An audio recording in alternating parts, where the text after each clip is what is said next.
চলতি মাসে বারবার লঘুচাপ এবং নিম্নচাপ সৃষ্টি হওয়ার প্রভাবে উত্তাল রয়েছে বঙ্গোপসাগর এবং লোকসানের মধ্যে দিন কাটাচ্ছে উপকূলের জেলেরা।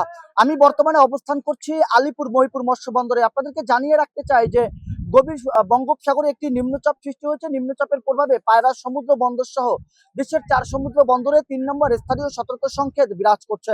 এর প্রভাবে উপকূল জুড়ে বৈরী আবহাওয়া বিরাজ করছে এবং গভীর সমুদ্রে মাছ ধরা যত ট্রলার রয়েছে তারা উপকূলে আশ্রয় নিয়েছে। তবে আলিপুর মহিপুর মৎস্য বন্দরে তারা অবস্থান করছে। আপনাদের একটু স্পষ্ট করতে চাই যে গভীর সমুদ্রে বারবার নিম্নচাপ এবং লঘুচাপ সৃষ্টি হওয়ার প্রভাবে অনেকটা লোকসানের দিন কাটাচ্ছে হচ্ছে উপকূলের জেলেদের। আমি আপনাদেরকে দেখানোর চেষ্টা করছি যে শত শত জেলেরা এবং মাছ ধরার ট্রলার তারা কিন্তু আলিপুর মহিপুর মৎস্য বন্দরে অবস্থান করছে এবং গভীর সমুদ্রে চলতি মাসে 2 থেকে 3টি লঘুচাপ সৃষ্টি হওয়ার কারণে এবং নিম্নচাপ সৃষ্টি হওয়ার কারণে তারা কিন্তু অনেকটা লোকসানের দিন পার করছে।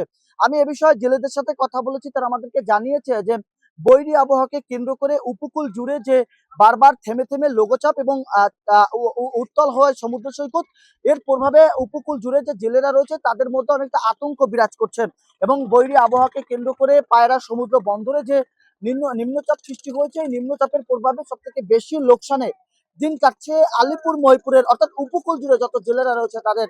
তবে একটু আমি এ বিষয়ে আড়তদারদের সাথে কথা বলেছি, তারা আমাদেরকে জানিয়েছে যে উপকূল জুড়ে যে আবারও নিম্নচাপ সৃষ্টি হয়েছে। নিম্নচাপের প্রভাবে অনেক জেলেরা তারা লাখ লাখ টাকার বাজার সদাই করে উপকূলের কাছ থেকে তারা গভীর সমুদ্রে মৎস্য শিকারে গিয়েছিলেন।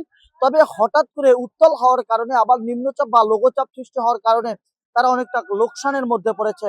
তারা বলেছে যে গভীর সমুদ্রে যে লোকসান, সেই লোকসান কাটিয়ে ওঠা অনেকটা অসম্ভব হয়ে পড়ছে জেলেদের।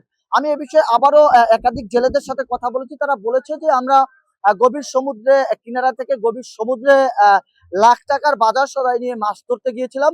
তবে যখন একটি মাছ ধরা আমরা তৈরি করেছিলাম তখন হঠাৎ করে উপকূলে আবারও নিম্নচাপ সৃষ্টি হয়েছে। নিম্নচাপের প্রভাবে আমরা গভীর সমুদ্রে অনেক উত্তাল রয়েছে এবং পায়রা সমুদ্র বন্দরের যে তীরবর্তী যে স্থান রয়েছে সেই তীরবর্তী স্থানে কিন্তু বড় বড় ঢেউ ভেঙে পড়ছে।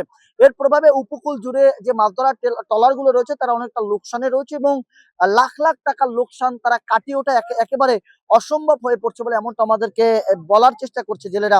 এ বিষয়ে আমি মৎস্য বিভাগের সাথে কথা বলেছি, তারা আমাদেরকে জানিয়েছে যে গভীর বঙ্গোপসাগরে একটি নিম্নচাপ সৃষ্টি হয়েছে এবং এই চলতি মাসে 2 থেকে 3টি নিম্নচাপ এবং লঘুচাপ সৃষ্টি হওয়ার কারণে অনেকটা লোকসানের দিন কাটছে জেলেদের, এমনটা কিন্তু তারাও বলেছে। তবে বিগত সময় সেই লোকসান কাটিয়ে ওঠার সম্ভাবনাও রয়েছে বলে এমনটা আবহাওয়া অধিদপ্তর থেকে এবং মৎস্য বিভাগ থেকে আমাদের কিন্তু জানানোর চেষ্টা করছে।